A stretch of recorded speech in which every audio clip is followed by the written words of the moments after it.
संगत जी, आज हम छठवां अध्याय करने जा रहे हैं। ब्रह्मा जी द्वारा प्रकृति के 25 तत्वों का वर्णन। जय गुरु जी, शुक्राना गुरु जी, अनंतम अनंतम शुक्राना।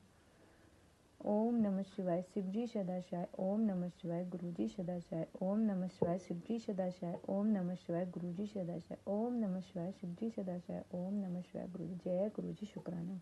ब्रह्मा जी बोले, हे ब्रह्मांड, तुमने लोक कल्याणकारी या बड़ा ही उत्तम प्रश्न किया है, जिससे भगवान विष्णु भी नहीं जानते। प्रलय के समय में स्थावर जंगम को नष्ट होने पर जब सूर्य ग्रह ताराओं से रहित होकर सब अंधकार में हो गया और चंद्र दिन रात अग्नि वायु पृथ्वी जल कुछ भी नहीं था, तो प्रधान आकाश अन्य तेज से भी शून्य हो गया। तब सुई से भेदन करने योग्य निरंतर घोर अंधकार में वह एक सद ब्रह्मा ही था, जिसको सत कहते हैं। जब सत असत स्वरूप कुछ भी नहीं रह गया और जिसका योगी निरंतर हृदय आकाश में देखते हैं, तो जो मन वाणी परे इंद्रियों के विषय से रहित, नाम वर्ण और रहित, स्थूल तथा सूक्ष्म भी नहीं है, जिसमें ह्रस्व दीर्घ एवं लघु गुरु घटना बढ़ना कुछ भी नहीं होता, श्रुति भी जिसकी सत्ता को चकित होकर कहती है, वह सत्य है। ज्ञान और अनंत स्वरूप तथा परमानंद पुरुष है, जो ज्ञान में और शोभा युक्त है, जो अमूर्त है, परतत्व है, वही सदाशिव है। इसी को पंडित अर्वाचीन और प्राचीन में ईश्वर की मूर्ति कहते हैं। उसने अपने शरीर को स्वच्छ छंद शरीर वाली, कभी नाश न होने वाली शक्ति प्रकट की।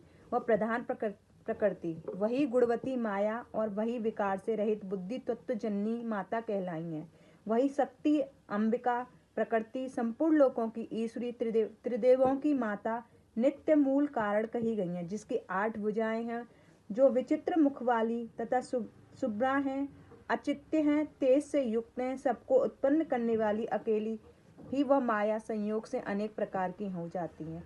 और शिव शंकर, जिनका कोई ईश्वर नहीं है, वही पर पुरुष और ईश्वर, जो सिर पर गंगा को धारण किए, ललाट पर चंद्रमा धारण करे हुए, 3 नेत्र वाले हैं, जिनके 5 मुख और 10 भुजाएं हैं, जो त्रिशूलधारी प्रसन्न चित्त कपूर के समान गौर शरीर एवं भस्म लगाए वह काल स्वरूप भगवान है। उन्होंने उस शक्ति को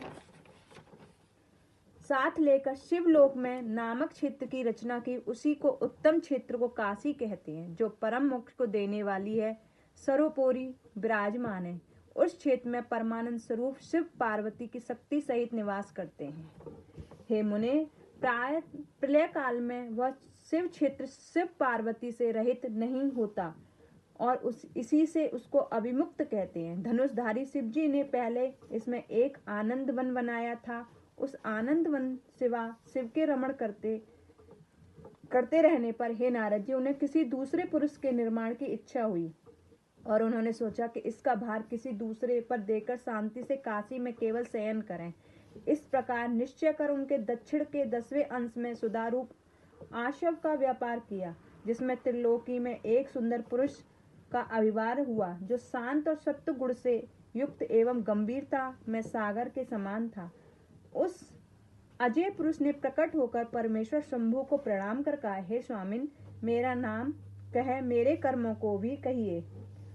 तो यह सुनकर प्रभु शिव जी हंसकर बोले कि सब प्रसन्न व्यापक होने से जगत में तुम्हारा विष्णु नाम प्रसिद्ध होगा तथा भक्तों को सुख देने वाले तुम्हारे और भी बहुत से नाम होंगे। तुम परम कार्य साधन के लिए दृढ़ता से सब तप करो।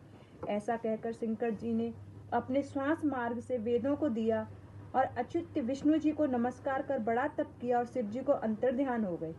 विष्णु जी ने 12,000 दिव्य वर्ष तक तप किया, किंतु अब तक उन्होंने अपने मनोरथ कल्याणकारी शुभ का कभी दर्शन न पाया। जब उन्हें इसकी चिंता हुई तो शिव जी ने यह शुभ वाणी उत्पन्न की कि तुम अपने संशय को दूर करने के लिए फिर तप करो। विष्णु जी ने फिर बहुत दिनों तक घोर तप किया। तब शिव जी की माया से विष्णु जी के शरीर में अनेक प्रकार की जलधाराएं निकली। वह जब जल शून्य में व्याप्त होकर फिर ब्रह्मा रूप में हो गया, जिसके स्पर्श से पाप नाश होते हैं।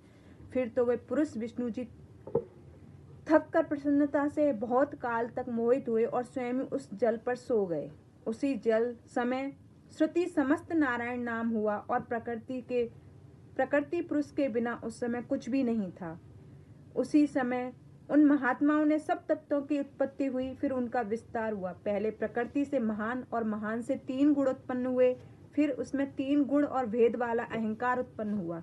उसमें तन्मात्रा, शब्द, स्पर्श, रूप, रस और गंध, पंचभूत पृथ्वी के जल, तेज, वायु और आकाश प्रकट हुए। उसमें नेत्र, कान, नाक, जीहा और त्वचा आदि ज्ञान इंद्रियां तथा वाणी, हाथ, पैर, गुदा और उपस्थित थे। ये कर्म इंद्रियां उत्पन्न हुई। इसी प्रकार पुरुष के बिना यह सब प्रकृति का जड़ रूप कार्य हुआ। जो सब तत्व शिव जी की इच्छा से 24 प्रकार के हैं। ये सब एकत्र होकर ब्रह्मा रूप में जल में सो रहे हैं। इति शिव महापुराण द्वितीय रुद्र संहिता का 6वां अध्याय समाप्त। जय गुरु जी।